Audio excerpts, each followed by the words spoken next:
શ્રી ગણેશાય નમઃ. જય માતાજી બહેનો અને ભાઈઓ. ધરમ કરમ ગુજરાતી ચેનલમાં આપ સૌ મિત્રોનું સ્વાગત છે. બહેનો ભાઈઓ, આજે આપણે આસો સુદ ચતુર્થી એટલે કે ચોથા નોરતા વિશે વાત કરીશું. ચોથા નોરતાની અધિષ્ઠાત્રી દેવી છે માં કુષ્માંડા. તો આજે આપણે કુષ્માંડા માતાની વાત કરીશું. દેવી કુષ્માંડા કોણ છે? દેવી કુષ્માંડા નવદુર્ગા માના ચોથા સ્વરૂપે પૂજવામાં આવે છે. કુષ્માંડા શબ્દનો અર્થ થાય છે કુ એટલે કે થોડું, ઉષ્મા એટલે કે ઉર્જા, તાપ અને અંડ એટલે કે બ્રહ્માંડ. એનો અર્થ થાય છે દેવી કુષ્માંડાએ પોતાની દેવી ઉર્જા દ્વારા બ્રહ્માંડનું સર્જન કર્યું છે. તેઓ સૃષ્ટિના સર્જનહાર સ્વરૂપે ઓળખવામાં આવે છે. પુરાણોમાં પણ ઉલ્લેખ છે કે દેવી ભગવતી કુષ્માંડાએ પોતાના અતિ સૂક્ષ્મ હાસ્ય કિરણોથી આ બ્રહ્માંડને જન્મ આપ્યો હતો. એ પહેલાં તો જગતમાં અંધકાર સિવાય કશું જ ન હતું. દેવીના તેજથી આ અંડાકાર બ્રહ્માંડનું પ્રાગટ્ય થયું હતું.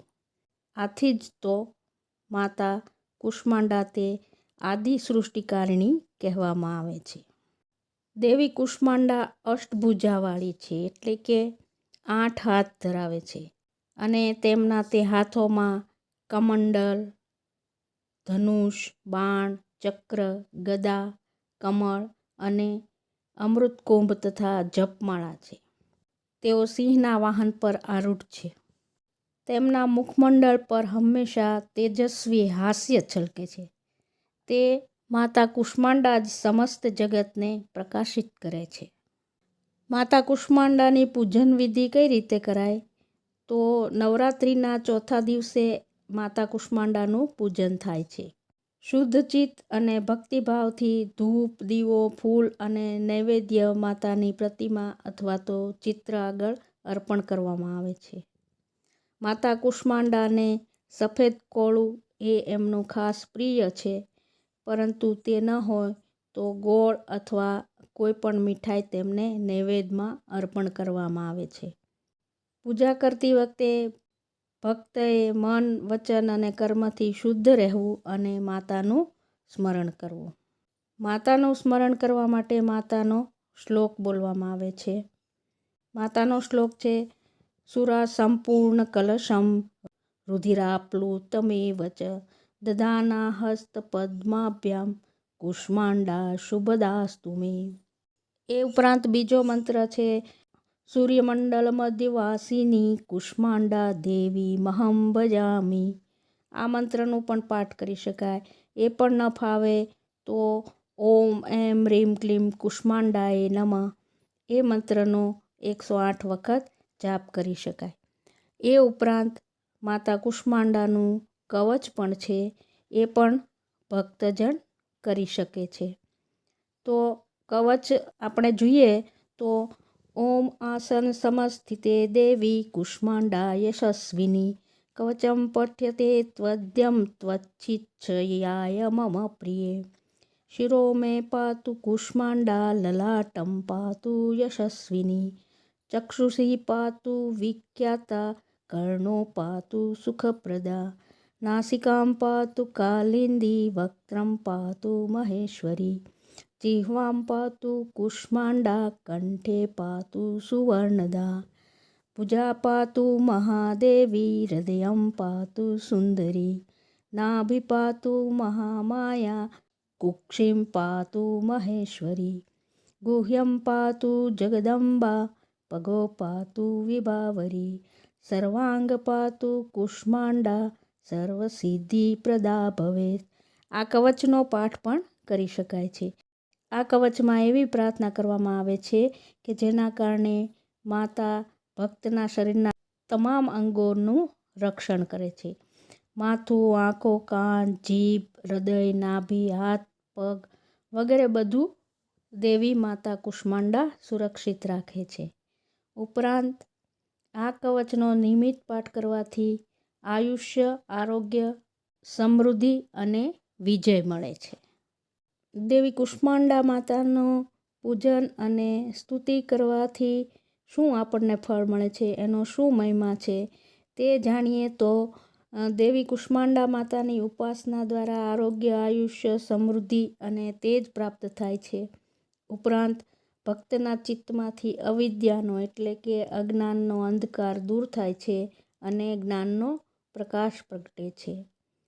માતા આરોગ્ય અને શક્તિની અધિષ્ઠાત્રી દેવી કહેવામાં આવે છે.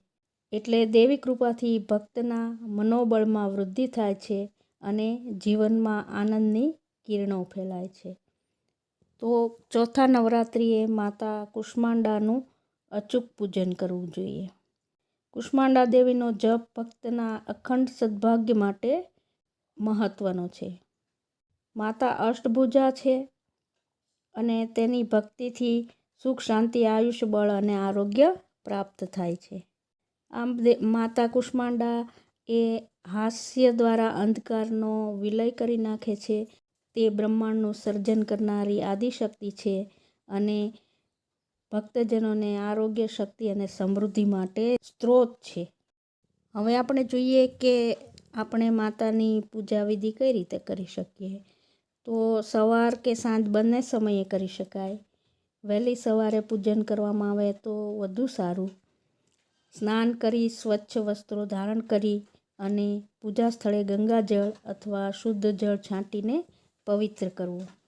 માતા કુષ્માંડા દેવીની પ્રતિમા અથવા ચિત્ર મૂકવું.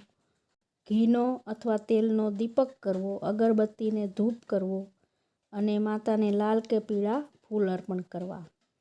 આગળ જોયું તેમ સફેદ કોળું માતાને બહુ જ પસંદ છે.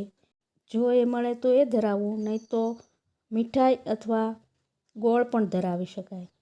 પૂજન કરતાં પહેલાં પ્રથમ તો ગણપતિ દાદાનું ધ્યાન અને પૂજન કરવાનું.